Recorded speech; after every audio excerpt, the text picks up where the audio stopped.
Hi friends. ఇప్పుడు ఏంటంటే ఇందాక వీడియోలో ఒక టాపిక్ చెప్పడం అనేది మర్చిపోయాను. ఏంటంటే అది గ్రేడ్ పెంచుకోవడం కోసం రీవాల్యుయేషన్ పెట్టొచ్చా అని కొంతమంది అడుగుతున్నారు. సో గ్రేడ్ పెంచుకోవడం కోసం రీవాల్యుయేషన్ పెట్టొచ్చా అంటే పెట్టొచ్చు. కానీ మనం అంత గ్యారంటీ అయితే ఇవ్వలేం. పెరిగితే పెరగచ్చు, లేకపోతే ఎలా ఉన్న గ్రేడ్ అలా ఉండిపోద్ది. ఓకేనా? అంటే ఇప్పుడు రీవాల్యుయేషన్ అంటే ఎక్కువగా ఫెయిల్ అయిన వాళ్ళని పాస్ చేయడానికే చూస్తాడు. గ్రేడ్ పెంచుకోవడం కోసం అంటే ఎక్కడో కొంతమందికి గ్రేడ్ అనేది పెంచుతాడు అంతే. ఓకేనా? కానీ పెట్టుకున్న వాళ్ళలో కొంతమందికి అయితే పెరగడం అయితే కన్ఫర్మ్.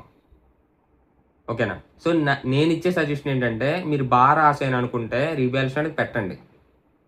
పెరిగితే పెరుగుద్ది, లేకపోతే ఎలా ఉన్న గ్రేడ్ అలా ఉండిపోద్ది. అంతేకాని గ్రేడ్ తగ్గడం అనేది ఏముండదు. గ్రేడ్ తగ్గుద్దా అని కూడా అడుగుతున్నారు కొంతమంది. రీవాల్యుయేషన్ పెడితే గ్రేడ్ తగ్గుద్ది అని అడుగుతున్నారు. సో రీవాల్యుయేషన్ పెడితే గ్రేడ్ అనేది తగ్గదు. పెంచితే పెంచుతాడు గ్రేడ్, లేకపోతే ఎలా ఉన్న గ్రేడ్ అలా ఇచ్చేస్తాడు. ఓకేనా?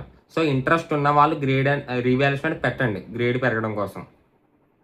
ఓకే, అది. సో పెరిగితే పెరుగుద్ది గ్రేడు, లేదంటే ఎలా ఉన్న గ్రేడ్ అలా ఇచ్చేస్తాడు.